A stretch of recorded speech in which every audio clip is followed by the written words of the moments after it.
नमस्कार। आज हम बात कर रहे हैं रॉबिन शर्मा की काफ़ी चर्चित किताब द 5 AM क्लब की। इसके रिव्यू से समझने की कोशिश करेंगे कि आखिर इसमें ऐसा क्या है। इसका जो मेन आइडिया है ना, वो बड़ा सीधा सा है। अपनी सुबह को कंट्रोल करो और अपनी ज़िंदगी को बेहतर बनाओ। मतलब own your morning, elevate your life. बिल्कुल। तो आज का मकसद यही है कि फटाफट से इसकी जो ज़रूरी बातें हैं, जो टेक्निक्स हैं, उन्हें समझ लें। हो सकता है पर्सनल ग्रोथ में कुछ मदद मिले। तो सबसे पहले जो चीज सबका ध्यान खींचती है वो है इसका 20-20-20 फॉर्मूला। हाँ, ये काफी फेमस है। ये सुबह 5 बजे से 6 बजे तक का मतलब 1 घंटे का रूटीन है। इसमें पहले 20 मिनट 5 बजे से 5:20 तक हैं मूव, मतलब कसरत करो, पसीना बहाओ। हाँ, कहते हैं इससे बॉडी और माइंड दोनों एक्टिवेट हो जाते हैं। राइट। फिर अगले 20 मिनट 5:20 से 5:40 तक हैं रिफ्लेक्ट। इसमें आप ध्यान कर सकते हैं या डायरी लिख सकते हैं या प्रार्थना। अच्छा, मतलब थोड़ा शांत होने के लिए। मन शांत हो, सोच साफ हो। और फिर आखिरी 20 मिनट 5:40 से 6 बजे तक हैं ग्रो। ग्रो मतलब कुछ सीखना, जैसे कोई किताब पढ़ ली या कोई पॉडकास्ट सुन लिया, कुछ हाँ। नया जानना। अच्छा, तो ये 1 घंटे का पूरा पैकेज है। Move, reflect, grow. बिल्कुल। और यहाँ दिलचस्प बात यह है कि किताब इसे सिर्फ एक रूटीन नहीं कहते। हाँ। इसे विक्ट्री आवर कहा गया है, जीत का घंटा। विक्ट्री आवर क्यों? सोच ये है कि ये वो 1 घंटा है सुबह का जब ज्यादातर दुनिया सो रही होती है। कोई डिस्टर्बेंस नहीं, कोई ईमेल नहीं, कोई फोन नहीं। हाँ, सही बात है। तो ये आपका अपना पर्सनल टाइम है, खुद पर काम करने का, खुद को बेहतर बनाने का। इसीलिए विक्ट्री आवर। ये अच्छा पॉइंट है। और बात सिर्फ सुबह उठने या इस रूटीन की नहीं है। किताब में एक और इंटरेस्टिंग कॉन्सेप्ट है, 4 इंटीरियर एम्पायर्स। हाँ, 4 आंतरिक साम्राज्य। हाँ, मतलब सक्सेस सिर्फ बाहर की चीज नहीं है, पैसा कमाना या फेमस होना, अंदर भी काम करना जरूरी है। बिल्कुल। ये 4 एम्पायर्स हैं। माइंडसेट, आपकी सोच, आपका नजरिया। हार्ट सेट, आपकी इमोशनल हेल्थ, आपकी भावनाएं। हेल्थ सेट, आपकी फिजिकल हेल्थ, सेहत।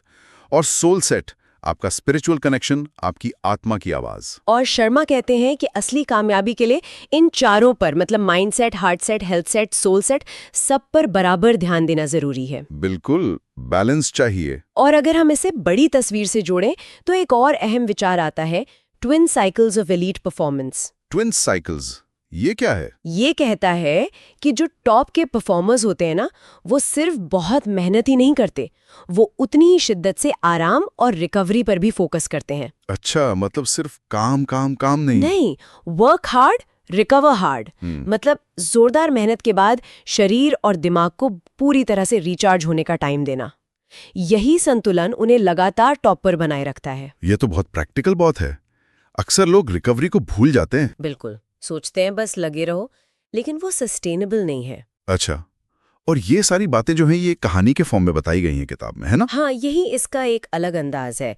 एक कहानी है जिसमें एक अरबपति मेंटोर है, एक आर्टिस्ट है और एक एंटरप्रेन्योर, और उनकी जर्नी के साथ साथ ये सारे लेसन्स रिवील होते हैं।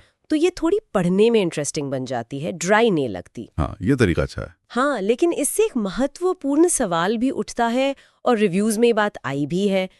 कुछ लोगों को ये कहानी थोड़ी सी, क्या कहते हैं, चीजी लग सकती है, थोड़ी फिल्मी। अच्छा। और दूसरी बात जो ज्यादा प्रैक्टिकल है कि ये 5 बजे सुबह उठने वाला रूटीन क्या वाकई सबके लिए पॉसिबल है? हाँ, ये तो सोचने वाली बात है। मान लीजिए कोई नाइट शिफ्ट में काम करता है या छोटे बच्चे हैं घर में, उनके लिए शायद ये इतना आसान ना हो। तो ये क्रिटिसिज्म भी है कि ये शायद one size fits all approach नहीं है। वैलिड पॉइंट है। तो इस सब का क्या मतलब है? मतलब निचोड़ क्या है? निचोड़ यही है, जैसा रिव्यू कहता है, कि अगर आप लाइफ में ज्यादा डिसिप्लिन, ज्यादा शांति और पीक परफॉर्मेंस चाहते हैं, तो अपनी सुबह को स्ट्रक्चर करना, उसे अनुशासित करना एक बहुत पावरफुल तरीका हो सकता है। तो रिव्यू इसे काफी हाईरेट करता है। हाँ, रिव्यू इसे काफी असरदार मानता है, खासतौर पर उनके लिए जो वाकई बदलाव लाने को तैयार हैं। रेटिंग भी काफी अच्छी है, 4.55। ठीक है। और आखिर में श्रोताओं के लिए एक सोचने वाली बात छोड़ते हैं। जरूर। देखिए, हो सकता है पूरा 5 AM क्लब रूटीन, वो 1 घंटे का पूरा शेड्यूल फॉलो करना अभी मुश्किल लगे या प्रैक्टिकल न हो। हाँ, मुमकिन है। तो सवाल ये है कि अगर इस विक्ट्री आवर का सिर्फ एक हिस्सा ही अपनाया जाए, मान लीजिए सिर्फ 20 मिनट एक्सरसाइज, या सिर्फ 20 मिनट शांति से बैठना और सोचना, या सिर्फ 20 मिनट कुछ पढ़ना, क्या इस छोटे से बदलाव का भी रोजमर्रा की जिंदगी पर और ओवरऑल लाइफ पर कोई बड़ा पॉजिटिव असर पड़ सकता है? इसके बारे में जरूर सोचिए।